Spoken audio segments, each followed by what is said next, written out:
Macho Man Randy Savage, and you're listening to the Interactive Interview. Oh, yeah. Interview.com. I'm James Walsh, joined as always by Daniel Edler, with our special guest this week, Barry Bull Buchanan. Let's get to the questions. Is from Ben Kent, and he wants to know who trained you and how you broke into the business.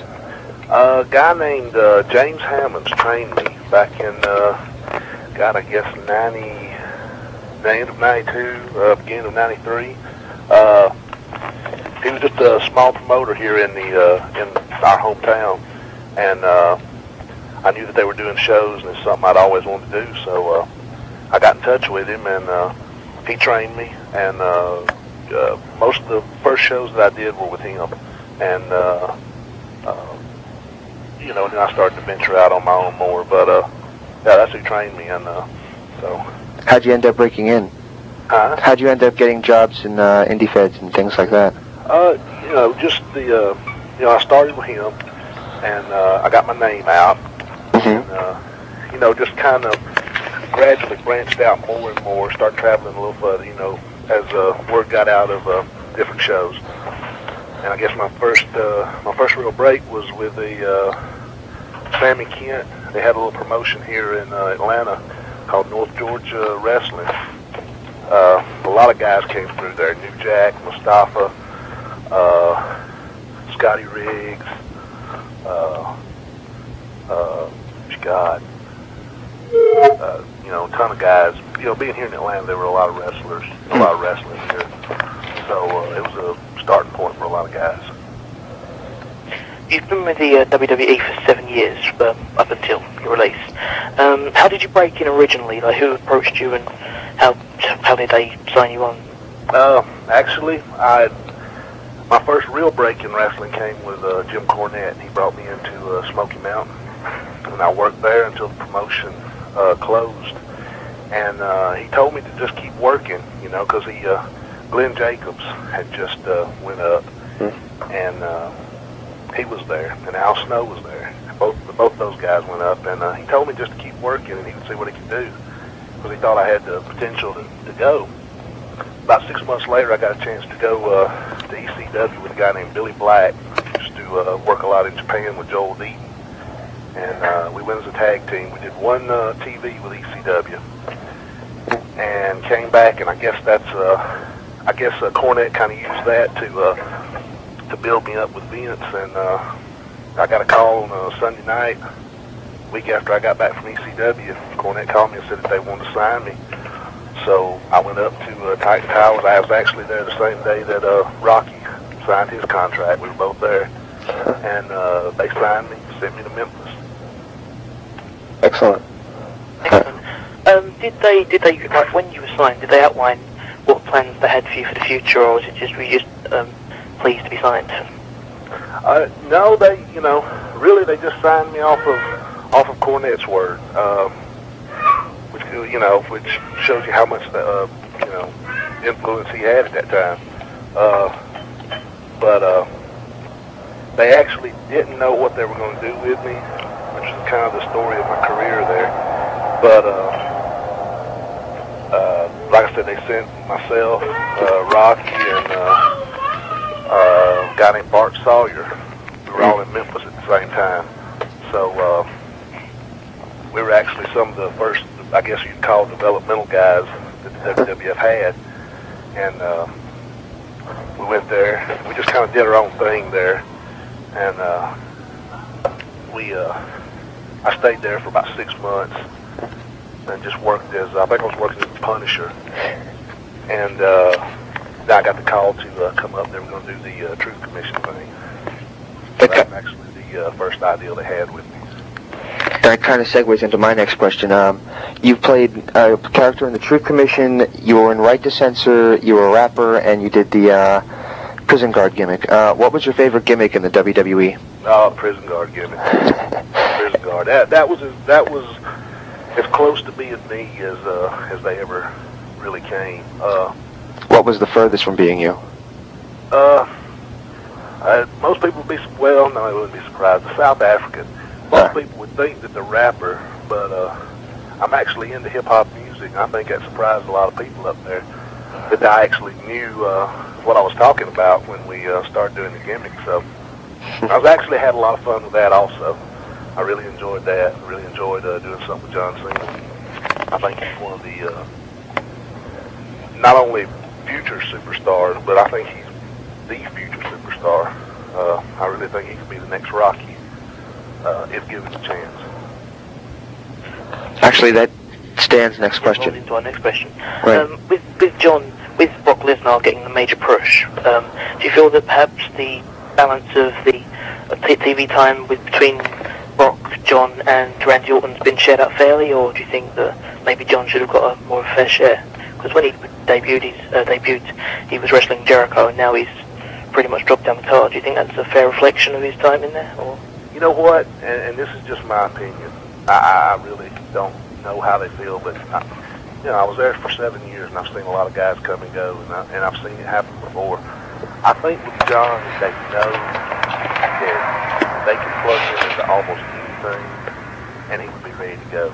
I think with Brock, it was the obvious monster, and it should, just like it should have been, foot on the floor, balls to the wall, just come in and destroy people. I think with John, hopefully, they know that they can put him in almost any scenario, and he could, he can fill the bill. So I think maybe that's why they're in maybe not such a rush to give him the huge push, because they know that he's there, they know that he's ready. It's not a question of bringing him along. I think they know that he's ready anytime they are. Like I say, that's just my opinion. But Does John like the gimmick, or did he prefer coming in as the underdog, as a face? oh no, we were both having a ball with it. I mean the rapping thing, that's him. That's not written, that's not choreographed. He does all that, and a lot of it he just does completely off the top of his head. And actually I think where it came about was him and Randy Orton would rap in the dressing room and in the showers, and I guess, as happens a lot of times, the office got wind of it, and, there you go. But Randy Orton can go too. That's probably a little known fact, but Orton's pretty good also. Orton's just been in the news for his injury, but back to yourself. When you worked alongside, I've got a question from forum member Jack the Ripper. He said, when you worked alongside Don Callis and Kurgan in the Truth Commission, how was it to work alongside Callis? And some harsh comments about Kurgan. Was he really as bad in the ring as he appeared on TV? No, Don was actually a very good worker. Was it Don or Kurgan? Kurgan, well, both of them, really. Don was actually a very good worker. And Kurgan was, he was just what he should have been. He was a monster, he was a big man, and, it just wouldn't have looked right for him to be out there giving arm drags and hip tosses. I think what he did very well, and I loved working with two of them. Luke Poirier also, tremendous wrestler. The three of those guys, never understood why they never got more of a chance. Luke was a tremendous, spent years over in Germany wrestling as Rambo. Tremendous technical wrestler. Don was a tremendous mind for the business. Also a good worker. And a good talk too. Very good promos. Right. And Kurgan he was a monster. I mean, he was a legitimate monster. And never understood why they never got more of a chance than they did. Kurgan got pretty lashed by the media after one of his performances in the Royal Rumble match. I think that's possibly where the question comes from, just from that one match. Because personally, I've never seen. You're right. He did play the role perfectly.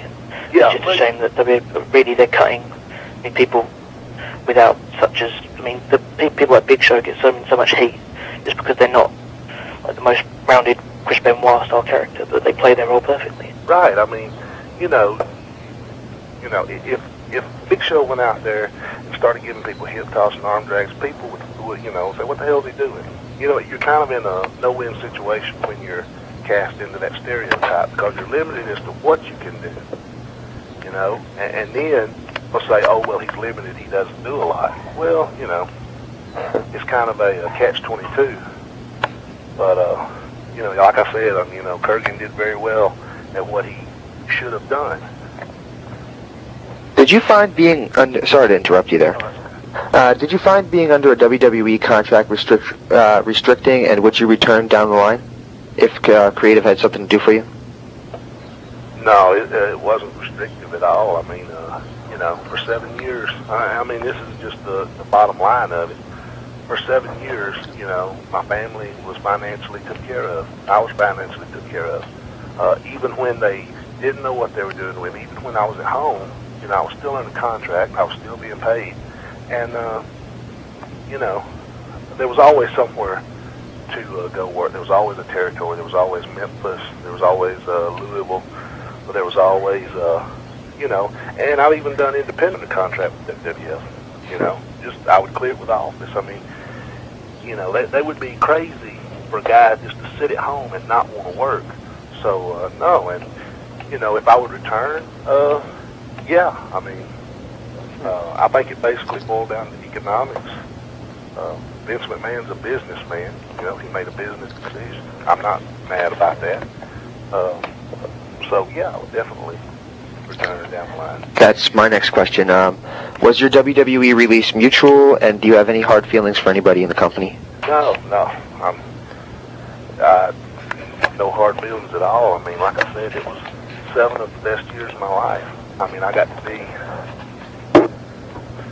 you know, never really dreamed of. I mean, always dreamed of being a wrestler, but I dreamed of wrestling in front of 500 people at, you know, Knoxville Coliseum or Boutwell Auditorium. I never dreamed of 60,000 people at the Houston Astrodome. So no, they let me live a dream. I mean, there's no hard feelings at all.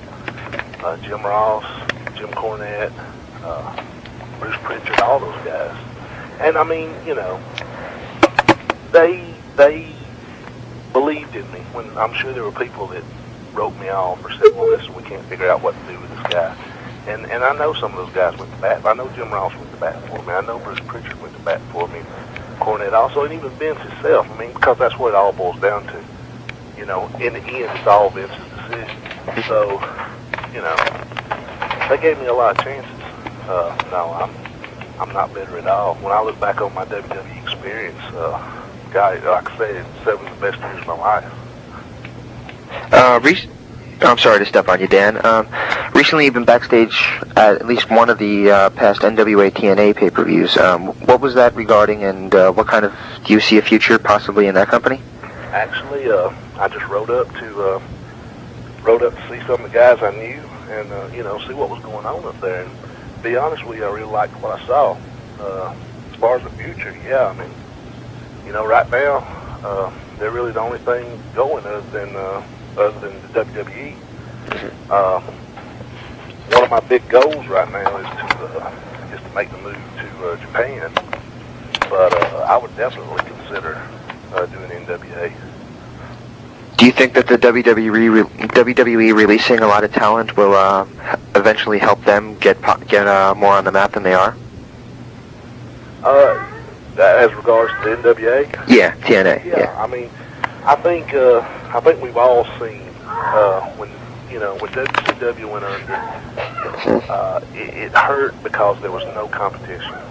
And, you know, nobody quit trying. The guys were working just as hard. The backstage people, Vince, those guys were working just as hard. But when you don't have competition, you just don't have anything to measure against.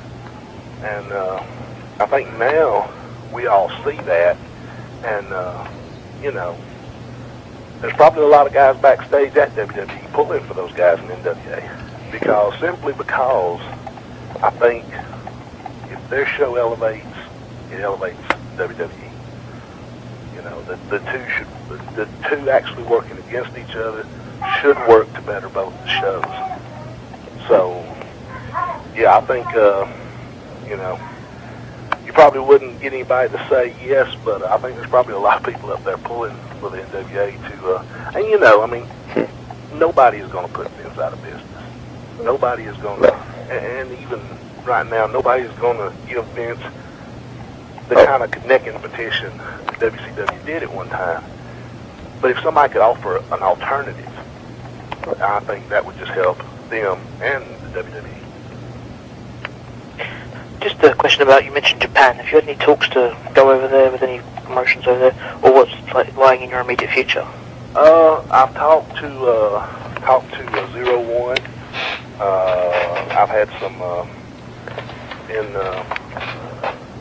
kind of third-party talks with Japan, and that's about it right now. Just kind of waiting to see what happens there. And like I said, I mean, I definitely wouldn't rule out NWA. Nashville's not too far from Atlanta, so wouldn't be a bad drive. Just about TNA, with the release of wrestlers such as yourself and Raven, D'Lo Brown possibly, do you feel that working again, do you feel that it's a major mistake possibly by WWE? Because I mean, although I don't really think it's a mistake, because I think it all boils down to economics. I think the bottom line is money, and when our business is down, which it is right now, you got to make sacrifices. And basically, I think that's what guys like Raven, myself, D'Lo, Justin, it was guys that they looked at and they said, okay, for whatever reason, we're not sure where we're going, we're not sure what we're doing. Here's the money that there's a place we can cut some money. I don't think it's a mistake. I think it's an opportunity for somebody else. And that somebody else right now could be the NWA. Take guys that have already had, there's no exposure like the WWE. I mean, there's nothing you can do in business that you get more exposure. I mean, when you're with the WWE and you're on TV, you're a WWE superstar. And, that's a chance for them to take guys that are already made, already have names that people can identify with, and, help build their show. So I don't think it's a mistake by WWE. I think it's just business, but I think it could be an opportunity for somebody else. Before we let you go, we're going to play a little word associations. We're going to name a person or a name, and we want to get your honest gut opinion of them. Okay. Okay, first name, of course, is going to be Vince McMahon. My boss. Always will be. Okay, John Cena. Tremendous talent. Don Callis. A good friend. Steven Richards. Another good friend, very good friend. Vince Russo. Tremendous mind. The SmackDown booking team. Very hard workers. Big Boss. One of my best friends in the whole wide world. D'Lo Brown. Another tremendous talent. Godfather. I hate to keep saying the same thing, but one of my best friends. How about Hulk Hogan? I'd really have to say more than just one word. Icon, and I never realized it until I got the chance to be around him. An icon. How about The Rock? Guys like that. Biggest superstar of our time. I just want to throw in a couple of questions just before we leave you. Just out of right to censor, we've got to get in a couple of questions about them. Okay. A couple of people from the forum got a question about, was it uncomfortable to wrestle in the RTC ring attire, shirt and the tie? Yes. The first time I worked in that, Godfather pushed me into the ropes, the tie wrapped around my rope, and as I came off of it, it damn near choked me to death. So, very uncomfortable. As you could see, Godfather and I both loosened up after a while with the shirts. And there was lots of rumours at the time around the breakup of the right to censor. One of them was that Vince wanted to show a message to the censoring people by beating Steven Richards' WrestleMania match. Any truth to that backstage, and what was the real reason that the group was disbanded? The only thing we ever really heard was that they thought that it had gone as far as it could go, and they had characters for all of us to go into. They had a way for all of us to come out of it. So, I think it was just something that they felt had run its course. I think the whole thing with Vince, Vince created the RTC because people were trying to censor him. So I think he figured, I'll just censor myself. And that's basically what we did. We took a lot of the stuff out of the WWE. We did it ourselves. And I don't think the censoring people, I don't think they got that for a while. I think they actually thought that we were censors, and you know, I think it was a while before they actually got the fact that Vince was poking fun at them. But no, I think it was just you know, the creative team felt they had gone, and they had ideals for all of us to go off on our own. The only thing, the drawback to that was